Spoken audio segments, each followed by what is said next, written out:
The morning dawned wrapped in thick fog, the kind that seemed to swallow the houses and roads of small riverside town along the Missouri. The air smelled of humidity and wet earth, and the constant murmur of the river sounded deeper than usual. Peter walked along the riverbank with an empty basket and the hope that the catfish would be active after last night's rain. That's when a shout muffled but desperate broke the calm. "Help, please." It echoed above the noise of the water. Peter dropped his basket and ran toward the sound. His heart pounded, not just from the effort, but from an instinct screaming that there was no time to lose. Through the fog, he saw a figure struggling against the current, barely holding onto a log being dragged by the water. Without thinking, he threw himself into the freezing river.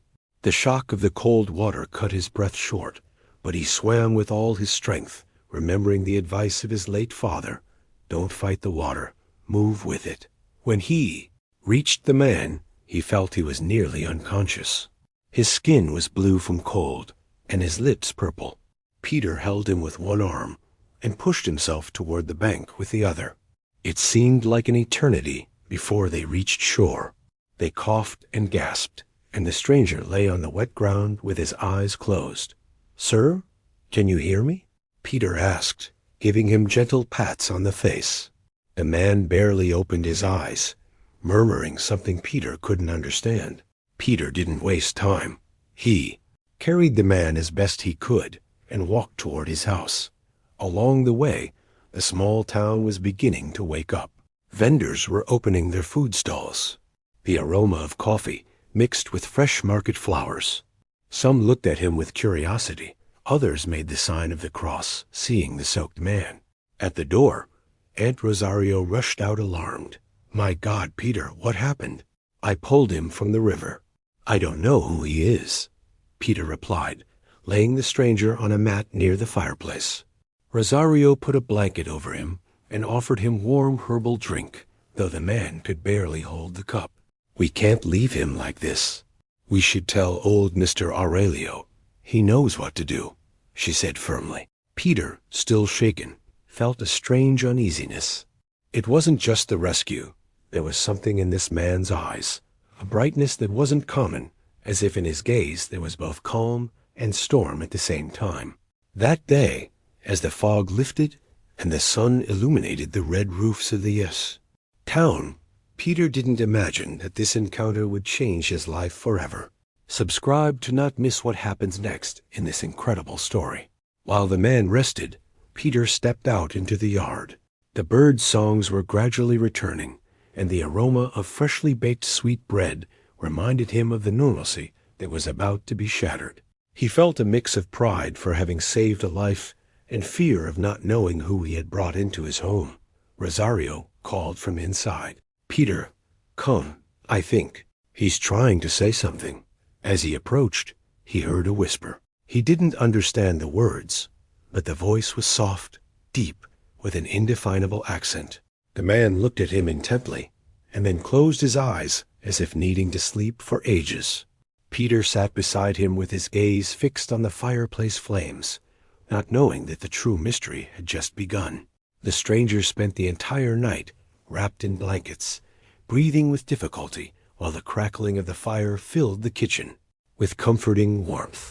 Outside, light rain tapped against the roof, and the aroma of cooked corn mixed with damp wood smoke. Peter barely slept, staying beside the mat, observing every movement, every breath. In the morning, Rosario placed a cup of coffee on the table and called him. "Come, son. We need to talk about this man." Peter approached tiredly. "He hasn't said anything. He barely opens his eyes and then goes back to sleep. That's not normal. We should take him to Mr. Aurelio. He knows remedies and other things." Hearing that name, Peter remembered the old man's reputation. A man of deep faith, keeper of ancient stories, with a measured voice that everyone listened to during gathering nights. They helped the stranger to his feet. He walked slowly, as if each step were a battle. His bare feet left wet marks on the dirt floor. He had tangled hair and a grown beard, but what impressed the most were his eyes, clear, deep, serene, as if they could penetrate the worries of whoever looked at him. The road to Mr. Aurelio's house was lined with cacti and jacarandas that, despite the season, dropped some purple flowers on the ground. Neighbors observed in silence, murmuring among themselves. A child pointed at the stranger and asked his mother who he was. Instead of answering, she hugged him tight and moved away.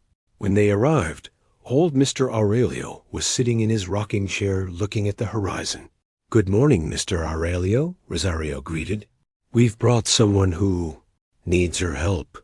The old man slowly turned his head, and upon seeing the man, his hands trembled. He got up with effort and took a step toward him.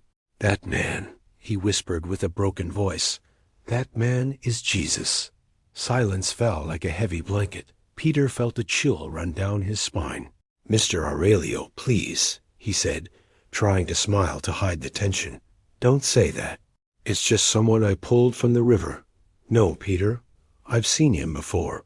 Not with these eyes, but in the stories my grandparents told me."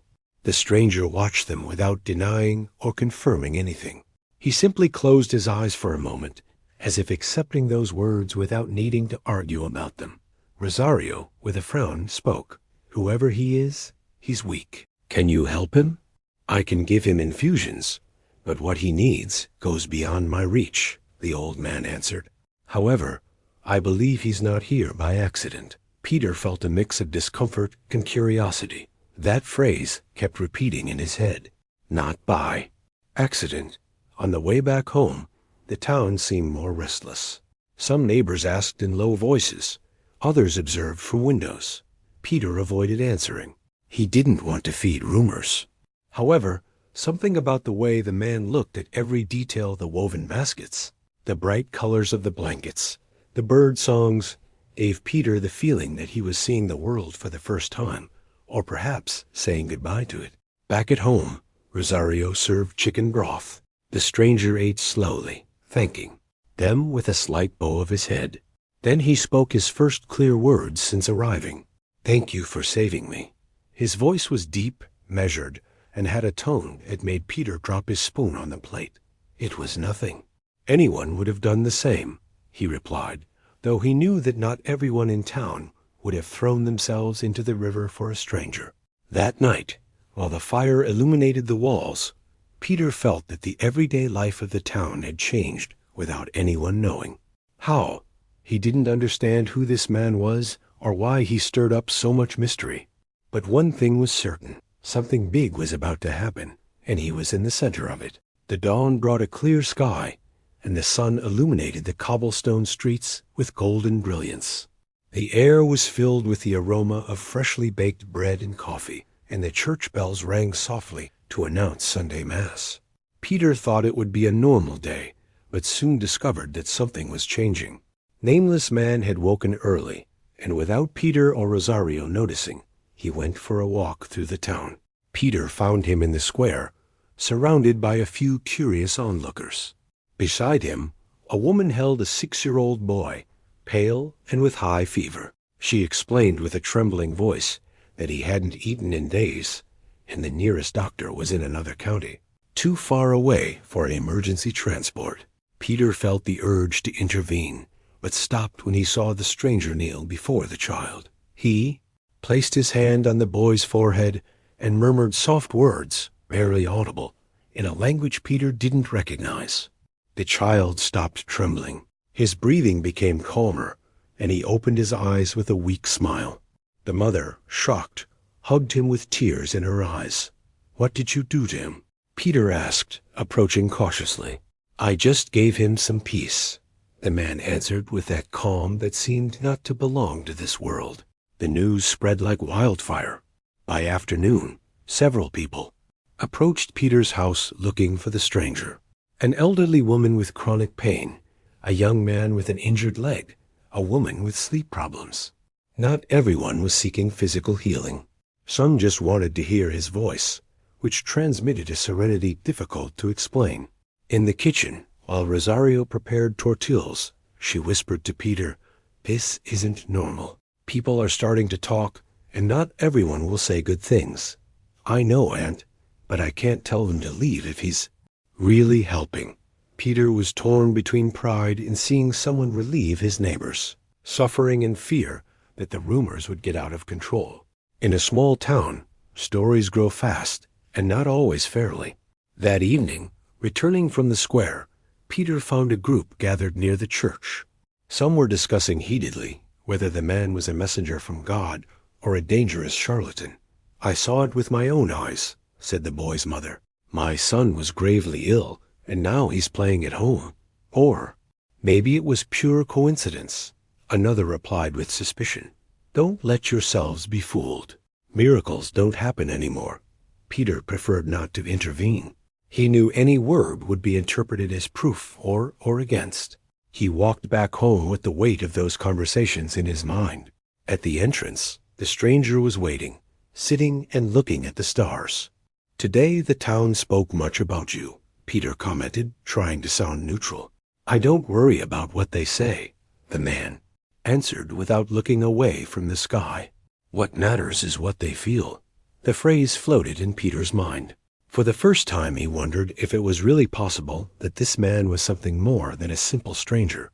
As he closed the door, the smell of Rosario's stew wrapped around him. But even the warmth of the home couldn't dispel the feeling that something extraordinary was taking shape, something that could unite or divide the town forever. And Peter, whether he wanted it or not, was already in the center of that story. The rumor was no longer just a corner whisper. It had become the central topic at the market, in the tortilla line, and even on church benches. While some spoke of the man as if he were a blessing sent from heaven, others described him as an impostor playing with people's faith. One morning, Peter went out to buy beans and found a small commotion near the vegetable stand. Among the crowd, a man in a light suit and shining shoes was asking questions with a notebook in hand. He had a studied smile, the kind that seemed more a gesture of convenience than genuine kindness. "Good morning, I'm James Martinez, journalist from the Capital newspaper. I'm here to investigate a very interesting case that, as they say, happens in this town." Peter felt a knot in his stomach. He tried to move away, but James intercepted him. "You're the boy who lives with the stranger, right?" "I just helped him when I found him in the river," Peter replied, avoiding his eyes. "Perfect. That's just what I want to hear.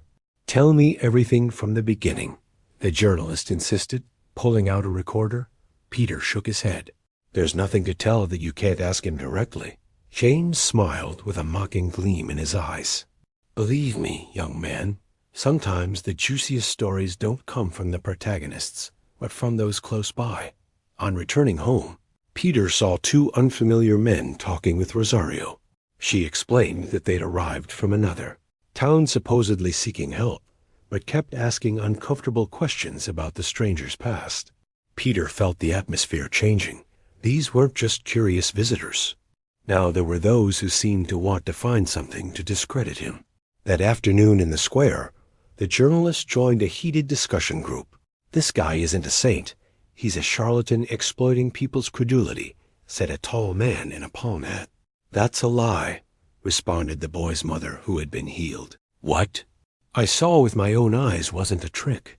James took rapid notes, fishing for phrases that could feed his article. Peter approached the stranger, who observed the scene from a distance. "I don't like what's happening. They're saying nasty things about you, and not everyone here is seeking help." The man looked at him with that calm that seemed so strange to Peter. "Don't worry about words. Truth doesn't depend on what people say." But Peter did worry. He knew that in a small town a single accusation could destroy a reputation, real or not. That night he heard Rosario praying softly, asking for protection for the house. The next day brought a new blow. A poster glued to the church wall warned people about false prophets and invented miracles to manipulate naive hearts. It didn't mention names, but everyone knew who it was directed at. Peter tore down the poster in anger and crumpled it in his hands. "This has gone too far," he said between his teeth. "Don't let fear govern you." "Peter," the man said from the door, "what must happen will happen." That phrase didn't calm his uneasiness. Rather, it made him wonder if the stranger knew something he didn't. The atmosphere in the small town was changing. Where there had been smiles, now there were cautious glances. And though the square still smelled of food and flowers, Peter felt something bitter floating in the air, like an approaching storm that couldn't be avoided. The morning started cold with a gray sky that threatened rain. Peter was arranging old fishing nets when Rosario told him they needed to get medicine for her sick cousin. The local doctor didn't have what was needed, and the only option was to go to another town. Before Peter could suggest going alone, the stranger offered. "Can I come with you?" he said with a calm voice. "It's not good that you travel without someone watching your back." Peter hesitated. After what happened with the journalist and malicious comments, he feared that going out together would draw more attention. But the man's firm gaze dispelled his objections. "All right, but we'll leave early and avoid staying too long." The dirt road was spattered with recent puddles.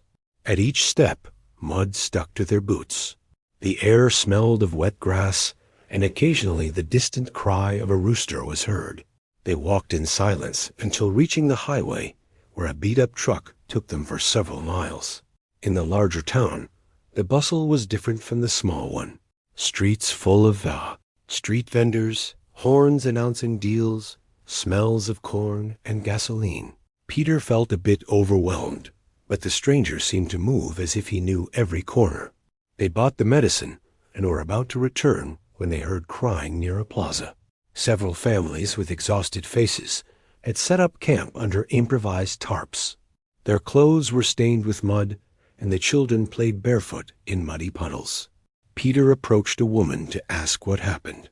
"The rains destroyed our homes," she said. "The river overflowed and we lost everything." Peter felt a heaviness in his chest. He had nothing to help them with, except the medicine. However, the stranger knelt beside the children, speaking in a soft voice that seemed to calm even the adults watching. Then he took some bread wrapped in cloth and fruits from his bag that Peter would have sworn weren't there before. It wasn't enough for everyone, but somehow it did, and nobody went hungry. "Where did you get that?" Peter asked as they walked back toward the terminal. "From where it's always been," he answered without further explanation. On the return journey, Peter couldn't stop thinking about what had happened. It wasn't just that he'd shared what little he had. It was the way people afterwards stood silent, as if they'd received something more than just food. Back in the small town, the sky was already painted with orange tones. Rosario received the medicine with relief, but her expression changed hearing about the stop. "Peter, you know that everything that man does will be commented on. Be careful." "I couldn't ignore them, Aunt. Not after seeing how they were," he replied, still with the image of the children in his head. That night, while the cold wind whistled through the roof tiles, Peter looked at the stranger sitting in silence, hands intertwined and gaze low. There was something about his presence that generated peace, and at the same time, an unsettling feeling that what they were living was just the beginning of something much greater. The night was quiet, except for the soft creaking of wood contracting in the cold. Peter was sitting beside the fireplace, watching the embers slowly consume themselves. The stranger, resting on a bench, seemed absorbed in his thoughts. After a long while, he broke the silence. "Peter, what do you remember about your parents?" The question took him by surprise. He didn't usually talk about it, not even with Rosario. He lowered his gaze, playing with a piece of wood in his hands. "They died when I was 12, a car accident on the highway to the neighboring state. We were returning from visiting relatives, and his voice broke. A truck lost control in a curve. I was the only one who survived." The stranger watched him without interrupting, as if each word deserved all the time in the world. Peter continued with a tight throat. "They pulled me from the car before it exploded. I remember the smell of gasoline, the screams, and then nothing. Rosario took me in, gave me a home and food, but since then I struggle to find meaning in things." Silence returned, broken only by the crackling fire. Outside, the wind carried dry leaves across the yard. "Pain doesn't disappear, Peter," the man finally said. but it can transform into something that drives you to live with purpose. How do you do that? Peter asked almost desperately. By accepting that what you lost never fully goes away. What you loved remains in you, and your life can honor what they were. Peter felt a knot in his stomach. Since his parents' death, he'd avoided thinking about them more than necessary, fearing the memory would destroy him. However, the stranger's words didn't sound like empty comfort. They had a weight that forced him to look inward. He remembered the Sundays when his father took him fishing, teaching him to read the water's movement. He remembered the songs his mother sang while preparing family meals, and how she laughed when he tried to help. The memory hit hard, but not like an open wound, but like a warm presence. "I don't know if I can," he murmured. "It's not about ability, but about wanting," the man answered with a gaze that seemed to penetrate any mask. That night Peter stepped out into the yard. The sky was clear, and the moon bathed the whitewashed walls in silver light. He breathed deeply, feeling for the first time in a long time that thinking about his parents wasn't just remembering tragedy, but also the love he had received. When he returned inside, he found the stranger standing looking at the flames. "Thank you for telling me," he said. "Now you understand a bit more why you're here." "Here in this town or here with you?" Peter asked. "Both," he answered, and sat down again as if the conversation had concluded. Peter couldn't sleep immediately.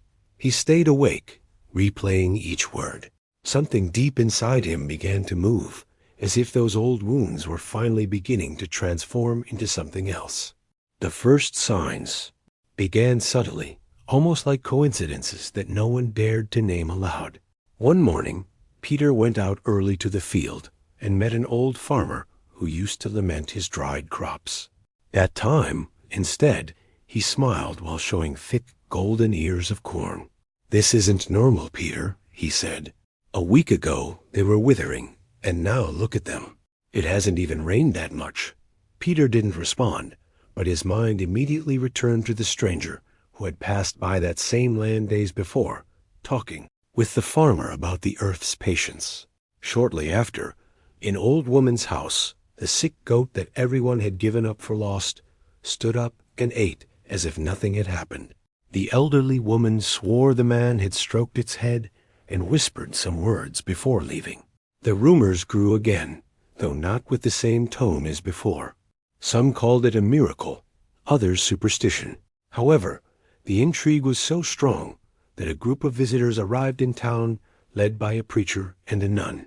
They said they wanted to see for themselves what was happening. In the square, Peter watched as the visitors talked with neighbors. The preacher insisted that one shouldn't venerate a human, no matter how good he seemed. The nun, however, asked for prudence and prayer. The opinions clashed, but everyone agreed on one thing. Something extraordinary was happening. That afternoon, Peter found the stranger sitting on a stone by the river, throwing small pebbles into the water. "They're coming from other places to see you," Peter said. "They don't come to see me, but what they believe I represent," the man answered without looking away from the water. "And what do you represent?" Peter asked with a tone mixing curiosity and concern. "That each one decides in their heart." The silence that followed was interrupted by hurried footsteps. It was an excited child saying that in an old man's orchard, trees that hadn't borne fruit for years were now loaded with sweet oranges. Peter frowned. He couldn't keep attributing it all to coincidence. That night at home, Rosario commented on what she heard at the market. "Some say it's a blessing. Others say it's dangerous, that this isn't natural." "And what do you think, Aunt?" Peter asked. "I think that when something provokes both love and fear at the same time, it's because its power is real." Rosario's words left him unsettled. He remembered that since the man arrived, not just the land and animals seemed to change, the people did too. There were more smiles, more neighbor helping neighbor, but also more distrust in certain corners. Before sleeping, Peter looked out the window. The sky was clear, the stars shone intensely, and the air smelled of fertile earth. A part of him wanted to believe it was all nature and human work, but a deeper part was beginning to accept that maybe there was something more, something that couldn't be explained with simple words. And though he wouldn't admit it aloud, he feared that each sign appearing in the earth was bringing his town closer to a decisive moment. The day started like any other, with the aroma of fresh bread and market murmurs. Peter was in the yard mending a net when he heard screams in the distance. They weren't marketplace disputes or vendor calls. They were voices filled with anguish. A neighbor came running. It's Maria's daughter. She disappeared by the river. Peter dropped everything and ran. Several people were already searching among the brush and walking the bank, calling her. Name. Maria, with her face bathed in tears, barely could speak. I just turned away for a moment, and she was gone. The stranger appeared among the crowd, walking without hurry, but with determination. His eyes scanned the surroundings, as if he could see beyond the visible. It's okay, he said with a certainty that made everyone quiet. Go toward the old bridge. Peter followed him, jumping over wet stones. The river ran with force, and the high sun made the water glimmer like thousands of mirrors.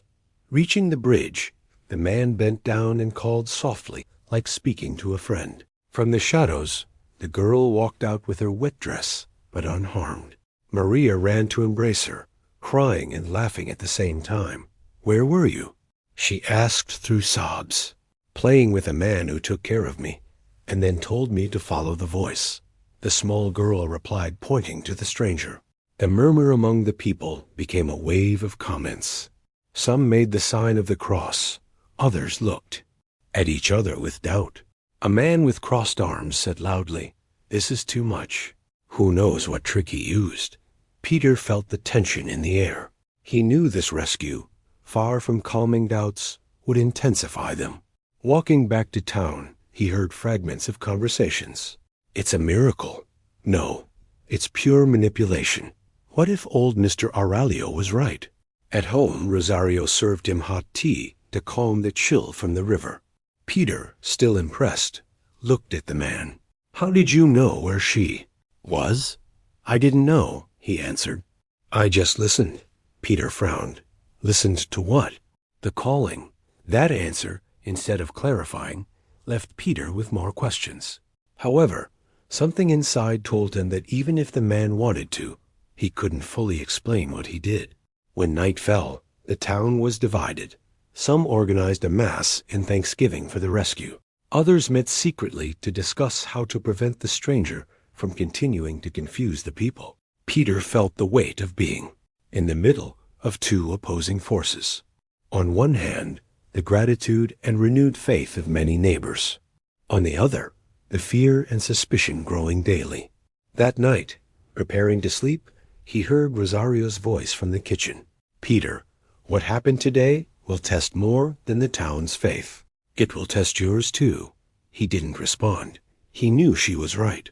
The afternoon was quiet with an orange sky tinting the roofs.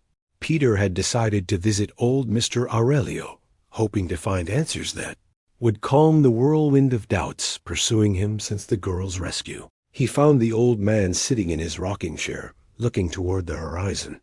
The aroma of incense filled the air. Good afternoon, Mr. Aurelio, Peter greeted. I need to talk to you about him. The old man nodded slowly, as if he'd expected this visit. Sit, boy. I'm going to tell you something I don't tell just anyone. Peter settled on a wooden bench. Mr. Aurelio took a sip of tea and began. My grandfather told me a story that goes back further than our houses and our streets. He said that when the town was divided and faith weakened, a man would return through the waters, not to judge, but to remind people who they are and what they've forgotten. Peter listened carefully, feeling that each word fit with what he'd seen in recent weeks. And do you believe that man is him? He asked with a knot in his throat. I don't believe it, Peter. I know it. I saw it in his eyes the day you brought him. Those eyes. Don't lie. The young man frowned. But what if they're all coincidences? What if people just want to believe in something because they're afraid? Coincidences, said Mr. Aurelio, smiling sadly. That's what some call signals they can't read? The old man leaned toward him. You found him. That wasn't by chance. The legend says whoever pulls him from the water is bound to his mission for good or bad. Peter felt a chill run down his spine. And what does that mean for me? That you'll have to choose when the moment comes. It's not just about protecting him, but deciding which side of truth you'll be on. The silence stretched. Outside, a rooster's crow mixed with the distant voices of children playing. Peter tried to process what he'd just heard. Mr. Aurelio, all this is too much. What if I'm not ready? Nobody's ready for something like this, but sometimes the calling doesn't wait for you to be. The old man reclined in his chair, closing his eyes as if the weight of the conversation had exhausted him. Peter stood, thanked him, and left the house with his heart racing. Walking back, he saw the town with different eyes, the houses, the cobblestone streets, the familiar faces. Everything seemed part of a larger board he was just beginning to understand. Arriving home, the stranger was sitting by the fireplace, carving a piece of wood. Peter watched him in silence, wondering if he should tell him what he'd heard. "What's wrong?" the man asked without looking at him. "Nothing, just went to see Mr. Aurelio, and he spoke to you about me," the man said, as if he'd known beforehand. Peter didn't respond. The stranger looked up and held his gaze. "Don't be afraid, Peter. What's coming won't be stopped by fear." That night Peter understood that Mr. Aurelio's words weren't just a simple story. They were a warning. And soon he'd have to face what that legend meant for his life. The tension in the town had stopped being a whisper and become an echo that traversed every street in conversation. Peter felt it in the quick glances people threw when he passed, in the uncomfortable silences at the market, in the way some neighbors avoided saying hello. One morning, while buying corn, 2 uniformed men approached. They weren't from the town. Their clean boots and the way they scanned the place made clear they were there with a purpose. "Are you Peter Morales?" asked one with a dry voice. "Yes," Peter replied, trying to stay calm. "We need to talk to you about the man living in your house." Peter felt his stomach harden. They took him aside and explained that there were formal complaints against the stranger: fraud, manipulation, and disturbing the peace. According to them, it was only a matter of time before they took him away. "Cooperate with us, and you won't have problems," added the other with a smile that didn't reach his eyes. Peter returned home with his heart racing. He found the man sitting in the yard, carving the same piece of wood he'd been working on for days. "They came looking for you. They say they're going to arrest you," Peter said bluntly. "I know," he answered as if discussing the weather. "And don't worry about it? How do you say don't worry? They want to take you away. Peter, don't fight with violence. That's not how a battle is won." The answer only increased his frustration. "Then what? You're just going to let yourself be caught?" "I'll do what needs to be done when the moment comes." That same day, a group of neighbors gathered in the square, led by those who distrusted the stranger from the beginning. Among them was journalist James with his notebook ready. "This man is dividing the town," one declared, "and Peter protects him." Glances fell on him, some with disappointment, others with anger. Rosario, who'd come out to buy bread, stood up for her nephew. "Don't you dare blame Peter for anything. He did what anyone should do, save a life." A murmur grew, mixing applause with insults. The tension was about to overflow when the uniformed men reappeared looking for the stranger. Peter found him in the backyard, watching how the wind moved the lemon tree leaves. "You have to hide," Peter told him, almost pleading.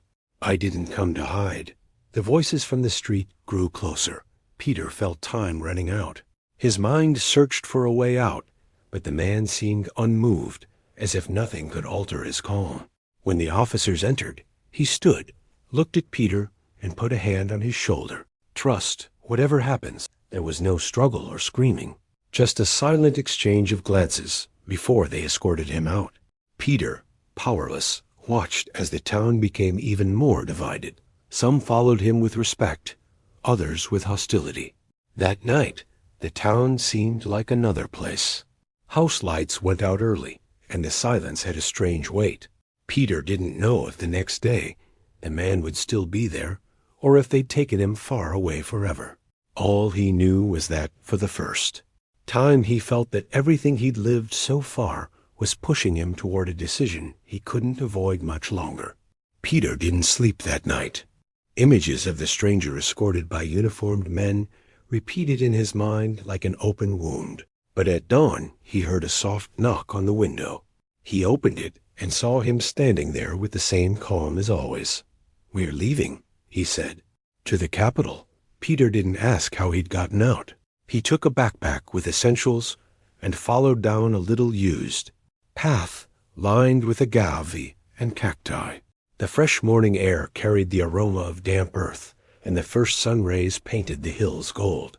Along the way, they passed through small settlements where poverty was evident: adobe houses with tin roofs, barefoot children playing in the dust, women grinding corn.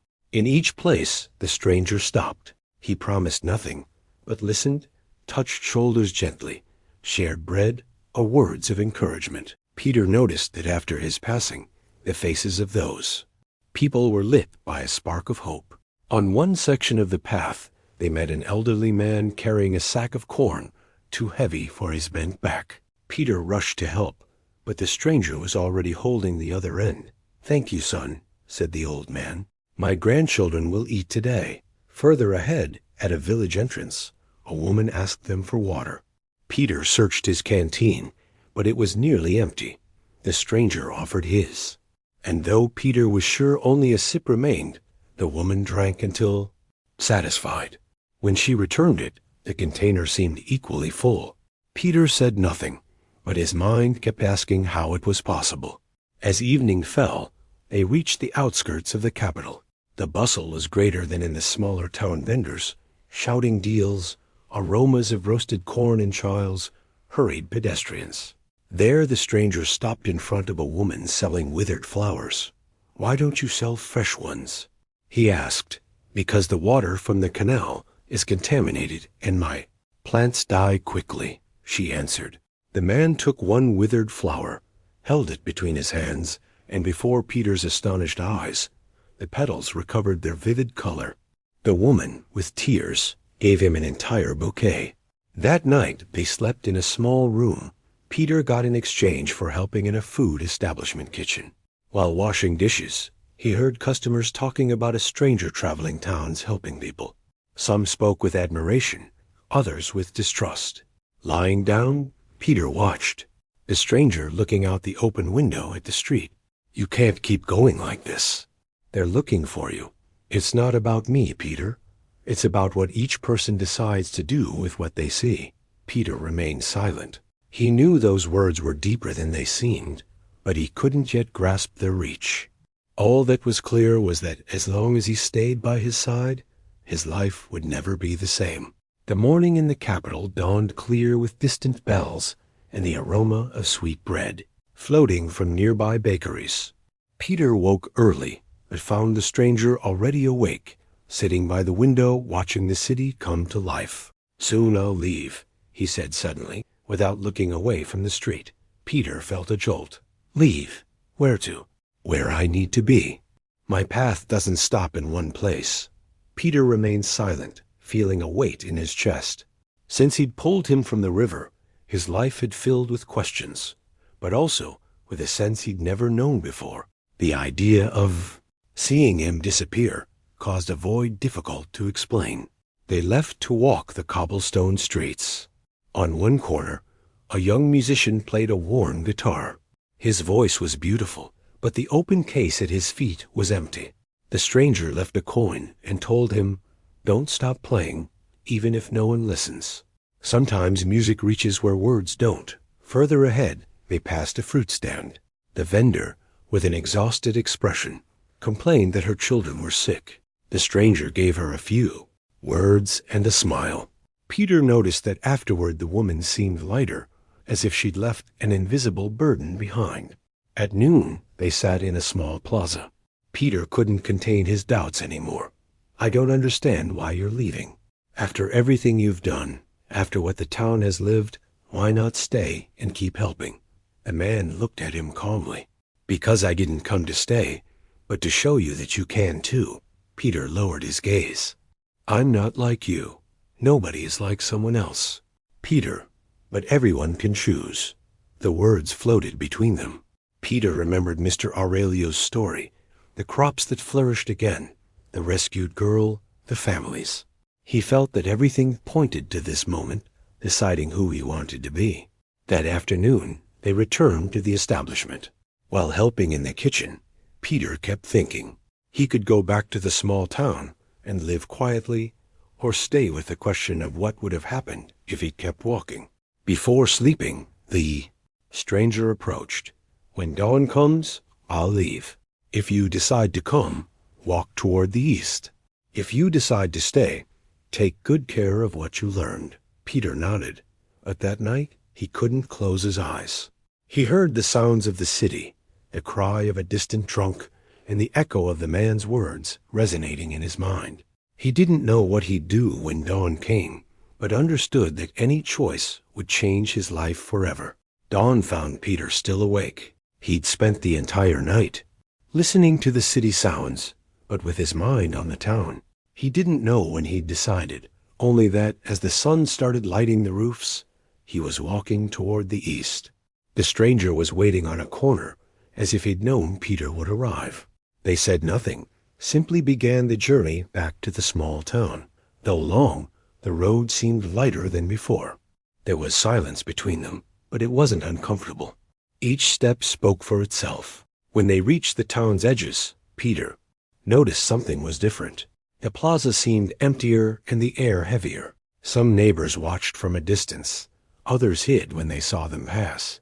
Rosario was the first to greet him, embracing Peter tightly. I thought you wouldn't return, she said with contained tears.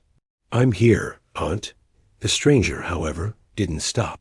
He continued walking toward the river, the same place where Peter had found him that morning, between fog and cold water.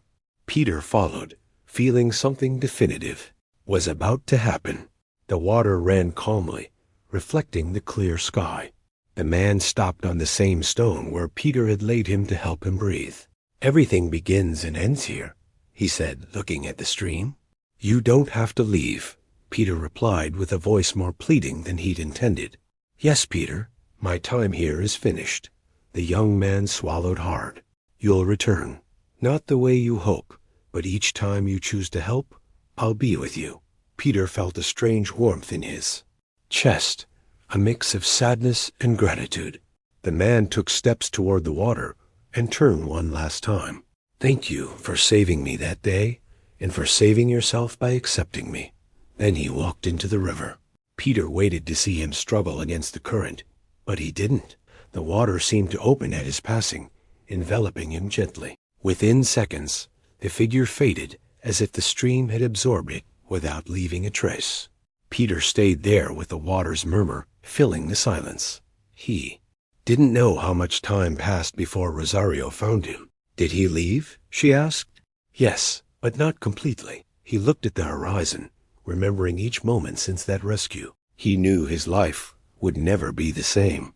And though the man was no longer physically there, his presence remained in the town's memory and in his own. The days following the stranger's departure were strange for Peter. The town returned to its usual rhythm, the market full of voices and colors, children running through streets, the aroma of bread in mornings. However, for him nothing was equal. Every corner of the small town reminded him of some shared moment, some phrase that had hit deep. Rosario watched him in silence. One afternoon, while making tortillas, she said, You can't stay looking at the past, Peter. You have to do something with what you learned. I don't know where to start, he replied. Start with your people. He took those words as a calling. The next day, he visited the farmer to help with harvest. Then he stopped by the elderly woman's house. He fixed the fence protecting her chickens. He offered to teach the children to fish in the river. Gradually, people began seeking him not just for favors, but for advice. But not everything was easy. Some still looked at him with suspicion, as if fearing he'd inherited the controversies of the man he'd protected. At the market, he heard a neighbor mutter, Now he thinks he's a savior. Peter breathed deeply and kept walking. He couldn't waste energy convincing everyone. Over time, he formed a small group of volunteers who met weekly to clean trails, repair damaged roofs, and collect food for the neediest families. Rosario, proud, prepared large pots of hot drinks for the community workdays. One afternoon, while fixing a section of road toward the church, a child approached with a handful of wildflowers. "These are for you because you helped my mom," he said, smiling. Peter felt a knot in his throat. He remembered the stranger's last look before entering the river. Perhaps that's what he'd meant, that helping isn't always a grand act, but a collection of small gestures that change lives. The seasons passed, and the stranger's name stopped being mentioned as much. However, Peter noticed that something of his essence had remained in the town. More hands willing to help, more neighbors greeting sincerely, more trust among those who before barely spoke. One night, watching the river under moonlight, Peter thought he didn't need to see him return to feel his presence. He carried him within in every decision. Every word offered to lift another. The town still had its problems, dry seasons, arguments, shortages, but now he understood he didn't need to wait for a miracle to face them. He could be part of the solution, just as the stranger had shown him. And so, without intending it, Peter had become someone others sought not from obligation, but because they knew that somehow they'd come away a bit stronger than before. The river remained the same, with its constant murmur and changing reflections depending on time of day. But for Peter it was no longer just a watercourse. It was where everything began. Every time he passed the bank, he remembered that misty morning when he'd saved a stranger without knowing it would change his life. One Sunday afternoon, walking through the market, he greeted every person he met. The elderly woman gave him a slice of sweet bread. The farmer gave him freshly cut corn, and a group of children surrounded him to tell their fishing adventures. There was in their gazes a brightness that wasn't there before, a confidence that filled him with pride. Rosario, watching from her flower stand, said when he approached, "You're doing what he would have wanted. I don't do it for him. And I do it because I now understand we all have something to give." In the town, the divisions of the past seemed to have softened. Those who'd once looked at each other with distrust now shared work and meals. Not everyone believed in the stories about the stranger, but everyone agreed that since his arrival and departure, something had changed. That night, Peter went alone to the river. The moon reflected on the water, and the cool air brought the aroma of damp grass. He closed his eyes, and for a moment almost felt the stranger's presence beside him. "If you're listening," he whispered, "thank you." There was no response, only the sound of water and the distant cry of a cricket. But inside, Peter felt a deep peace, as if that gratitude had reached where it needed to. Walking back home, he thought of the words the man had told him before leaving. "Each time you choose to help, I'll be with you." He smiled, knowing it was true. He didn't need physical proof to believe it. He saw it in the smiles of his people, in the fruits of shared work, in the warmth filling the town's streets. With time, Peter continued teaching fishing, fixing fences, organizing community efforts. He didn't seek recognition or applause, just kept alive the spark that had been lit in the town. And though he knew there would still be difficulties, he also knew they wouldn't face them alone now, because the true lesson the stranger left wasn't a visible miracle, but the certainty that each person has the power to change something around them. Subscribe to not miss more stories like this, full of hope and transformation.